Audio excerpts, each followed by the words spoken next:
இந்த த்ரிஷாவுக்கு கொஞ்சம் கூட வெக்கமே இல்லையா? எப்ப பார்த்தாலும் விஜய் கூடயே சுத்துறாங்க.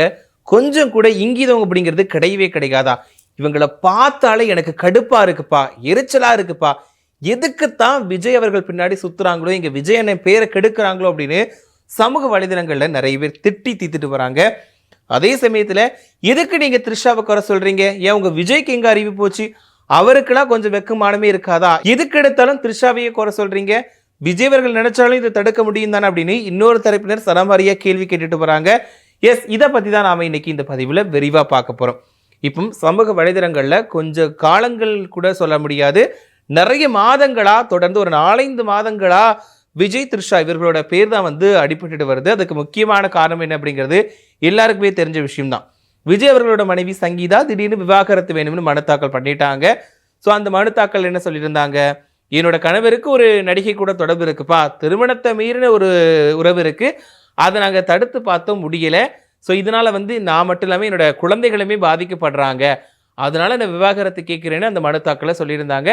அது மட்டும் இல்லாமல் அந்த ஒரு மனு தாக்கலில் அந்த மனுவில் எந்த நடிகை அப்படிங்கிற பேரை குறிப்பிடலை. இந்த டைமில் எல்லாருமே யார் பேரை சொன்னாங்க அப்படின்னு பார்த்தீங்கன்னா, ஒன் அண்ட் ஒன்லி த்ரிஷா பேரை மட்டும்தான் எல்லாருமே சொன்னாங்க. எஸ், த்ரிஷா தான் இவங்களோட குடும்பத்தை கெடுத்ததுக்கு காரணமே, த்ரிஷா விஜய் லைஃப்ல வந்ததுனால தான் இந்த பிரச்சனையே வந்திருக்கு அப்படின்னு எல்லாருமே சொல்ல ஆரம்பிச்சாங்க. அதுக்கான காரணம் என்ன அப்படின்னா, என்னோட கணவர் வெளியூருக்கு போறாரு, அந்த நடிகை கூட வெளியூருக்கு போய் சுத்துறாரு, அந்த புகைப்படங்கள் சமூக வலைதளங்களில் பதிவிடுறாங்க, இது ரொம்பவே அசிங்கமா இருக்கு அப்படின்னு சொல்லியிருந்தாங்க. அந்த டைம்ல பார்த்தீங்க அப்படின்னா விஜய் அவர்கள் கூட த்ரிஷா அவர்கள் தான் வெளிநாட்டுக்கு பயணம் போய் அது தொடர்பான புகைப்படங்கள் வெளியிட்டு இருந்தாங்க. ஸோ இப்படி ஒரு பிரச்சனை போயிட்டு இருக்கக்கூடிய நேரத்தில் தேர்தல் சமயத்தில் இந்த பிரச்சனை வந்துச்சு.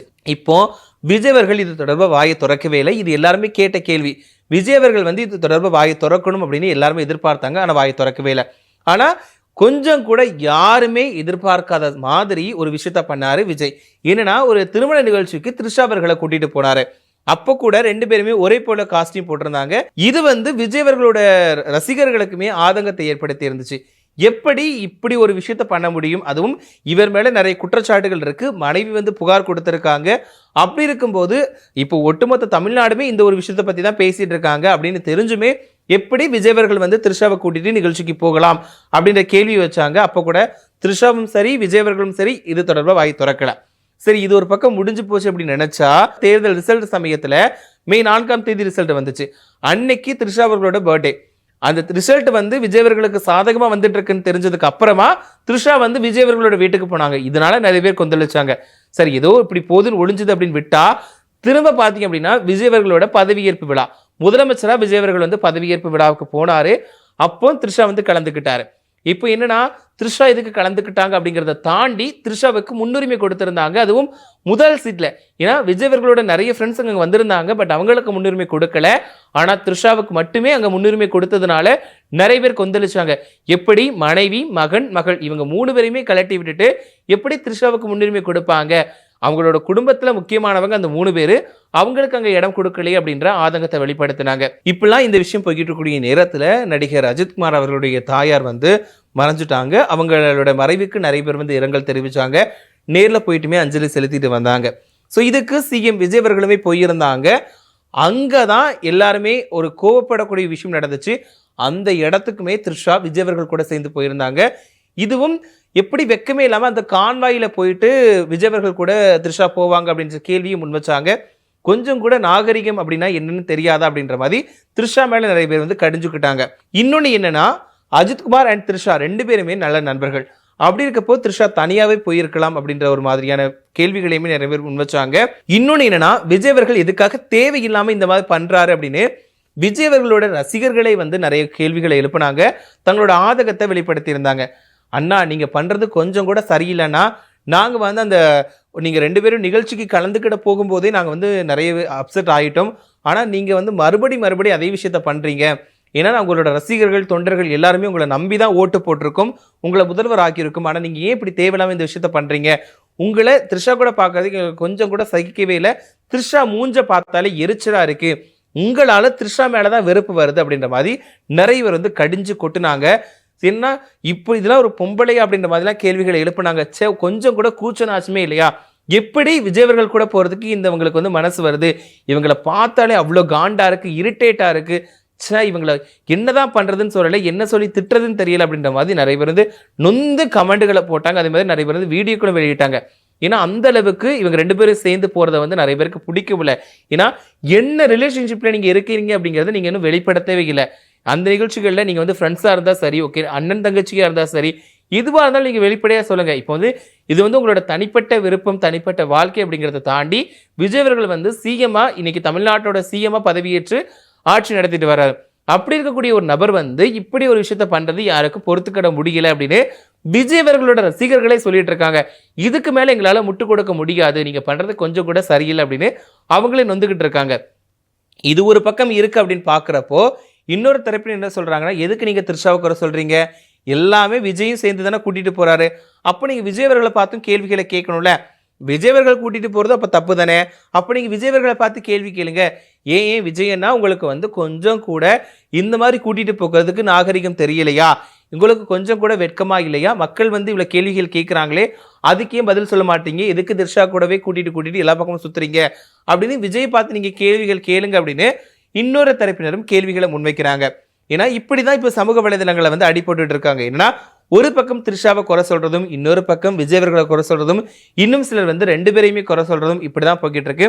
அரசியல் விமர்சகர்கள் என்ன சொல்றாங்க அப்படின்னா, இது பார்த்துல ஒன்றும் புதுசா தெரியல, ஏற்கனவே ஒரு திருமண நிகழ்ச்சிக்கு ஒரே காஸ்டியூம்ல போய் கலந்துக்கிட்டப்போவே அவங்க வந்து தங்களோட நிலைப்பாடு என்ன, தாங்க யாரு, நாங்க எப்படி ஒரு ரிலேஷன்ஷிப்ல இருக்கோம் அப்படிங்கிறத வெளிக்கொண்டு வந்துட்டாங்க. இப்போ இதெல்லாம் புதுசா தெரியல, இதனால அவங்க திரும்ப பதில் சொல்ல போறதெல்லாம் கிடையாது. அப்பவே அவங்க பதில் சொல்லல, அவங்க வந்து மறைமுகமா என்ன விஷயம் அப்படிங்கிறத சொல்லிட்டாங்க. இப்போ மறுபடியும் எதுக்கு விளக்கத்தை கொடுக்கணும் அப்படின்னு அவங்க தைரியமா சுத்துறாங்க. அது மட்டும் இல்லாம நீங்க நினைக்கிற மாதிரி அவங்க வந்து உங்ககிட்ட பதில் சொல்ல போறது கிடையாது. அவங்க வந்து நாங்க இப்படிதான் இருப்போம் அப்படிங்கிறத காட்டிக்கிட்டு இருக்காங்க. அதனால நீங்க எதுக்கு அடிச்சுக்கிறீங்க அப்படின்ற மாதிரி அரசியல் விமர்சகர்கள் சொல்றாங்க. அதே நேரத்துல விஜய் கூட த்ரிஷா போறதுனால அவரோட செல்வாக்கு ஒன்றும் குறையாது, இன்னும் தான் அதிகரிக்கும் அப்படின்ற மாதிரி சொல்லிட்டு இருக்காங்க. இதுல நிறைய பேர் வந்து த்ரிஷா மேல வந்து நிறைய தங்களோட ஆதங்கத்தையும் தங்களுடைய கோபத்தையும் வந்து திட்டி தீத்திட்டு இருக்காங்க. நிறைய பேர் வந்து தகாத வார்த்தைகளாலேயுமே த்ரிஷா வந்து திட்டிட்டு இருக்காங்க. ஏன்னா சங்கீதா அவர்கள் கூட வந்து சேர்ந்து வாழாம, சங்கீதா அவர்கள் கூட சேர்ந்து மற்ற இடங்களுக்கு போகாம த்ரிஷா கூட போக வேண்டியதுக்கான அவசியம் என்ன அப்படின்ற ஒரு கேள்விகளை வந்து அடுக்கடுக்கா முன் வச்சுட்டு இருக்காங்க. ஸோ இதுதான் சமூக வலைதளங்களில் வந்து விவாதமாக கிளம்பி இருக்கு. இன்னும் சிலர் வந்து டீப்பாக போயிட்டு விஜய் அவர்களுக்கு த்ரிஷா வந்து தங்கச்சி தான்ப்பா, நீங்க நினைக்கிற மாதிரி எதுவுமே தப்பா இல்லை அப்படின்ற மாதிரி அவருக்கு சப்போர்ட் பண்ற மாதிரி ஃபன்னா கலாச்சுமே பேசிட்டு இருக்காங்க. ஏன்னா இந்த மாதிரி விஷயங்கள் மட்டும்தான் இப்போ ரீசெண்ட் டேஸ்ல பாத்தீங்கன்னா நிறைய பேசப்பட்டு இருக்கு. ஏன்னா விஜய் அவர்கள் வந்து பொதுவெளியில பிரஸ் மீட் கொடுக்க மாட்டாரு, அதுவும் மக்கள் கேட்கக்கூடிய கேள்விகளுக்கு பதில் சொல்ல மாட்டாரு அப்படின்ற குற்றச்சாட்டு அடுத்தடுத்து வந்துட்டு இருக்கு. ஒரு முதலமைச்சரா பதவியேற்றதுக்கு அப்புறமா நிறைய விஷயங்களுக்கு அவர் பதில் சொல்ல மாட்டாரு, அது மட்டும் இல்லாமல் ஸ்கிரிப்ட் பேப்பர் தான் சுத்துறாரு அப்படின்ற ஒரு குற்றச்சாட்டு வந்துகிட்டு இருக்கக்கூடிய நேரத்துல த்ரிஷா அவர்கள் கூட மட்டும் ஏன் கரெக்டா போறாரு, அதுவும் அந்த இடத்துக்கு இவர் போக வேண்டிய அவசியம் என்ன, த்ரிஷா கூட போக வேண்டிய அவசியம் என்ன, அதுவும் கான்வாயில கூட்டிட்டு போக வேண்டிய அவசியம் என்ன அப்படின்ற மாதிரியான கேள்விகள் வந்து சமூக வலைதளங்களில் விவாதத்தை ஏற்படுத்தி இருக்கு. இதுக்கு முழுக்க முழுக்க விஜய் அவர்களும் த்ரிஷா அவர்களும் பதில் சொன்னா மட்டும்தான் இதுக்கான ஒரு முடிவு வருமே தவிர, இல்லாட்டா இது தொடர்ந்து போய்கிட்டு தான் இருக்கும். ஏன்னா விஜய் அவர்கள் வந்து இப்போ சாதாரண ஒரு நடிகர் கிடையாது, இப்போ வந்து அவர் வந்து தமிழ்நாட்டோட முதலமைச்சர். அப்படி இருக்கும்போது நிறைய கேள்விகளை பொதுமக்கள் கண்டிப்பா கேட்க தான் செய்வாங்க. இது வந்து அவரோட தனிப்பட்ட விருப்பம், தனிப்பட்ட வாழ்க்கை அப்படிங்கிறத தாண்டி பொது இடத்துக்கு வந்துடுச்சு அப்படிங்கிறதுனால எல்லாருமே அடுத்தடுத்து அவங்களோட மனசில் இருக்கக்கூடிய கேள்விகளும் சரி ஆதங்கத்தையுமே வெளிப்படுத்த தான் செய்வாங்க. ஆனா விஜய் அவர்கள் இன்ன வரைக்கும் இது தொடர்பாக வாய் திறக்காம இருக்கிறது, அதுதான் பெரிய ஒரு விவாதத்தை ஏற்படுத்துது, மக்கள் கிட்ட ஆதங்கத்தை ஏற்படுத்துது. நிறைய பேர் வந்து என்ன சொல்றாங்கன்னா, ஒரு ஆரம்பத்தில் நிறைய நம்பினோம், நிறைய முட்டு கொடுத்தோம், மற்றவங்க வந்து உங்களுக்கு குறை சொல்லும்போது கூட நாங்கள் வந்து உங்களுக்கு சப்போர்ட் பண்ணோம், ஆனா இப்போ நீங்க நடந்துக்கக்கூடிய இந்த விஷயத்த பார்க்குறப்போ எங்களுக்கே உங்க மேல நம்பிக்கை எல்லாம் போகுது, எங்களுக்கே உங்க மேல வந்து கோவம் அவ்வளோ வருது. ஏன்னா நீங்க வந்து மக்கள் கேட்கிற கேள்விக்கு பதில் சொல்ல மாட்டீங்க, மக்கள் உங்க மேல வைக்கக்கூடிய குற்றச்சாட்டுக்கும் பதில் சொல்ல மாட்டீங்க, உங்க இஷ்டத்துக்கு தான் பண்ணுவீங்க. அப்படின்னா இதுக்காக மக்கள் வந்து உங்களை நம்பி ஓட்டு போட்டு உங்களை வந்து முதலமைச்சர் ஆக்கியிருக்காங்க, அதுக்கான பதிலையாவது சொல்ல முடியுமா அப்படின்ற மாதிரி கேள்விகள் கேட்குறாங்க. பட் வழக்கம் போல அவர் இது வரைக்கும் எதுக்குமே பதில் சொன்னது கிடையாது, இதுக்கப்புறம் பதில் சொல்லுவாரா இல்லையா அப்படிங்கிறதும் தெரியல.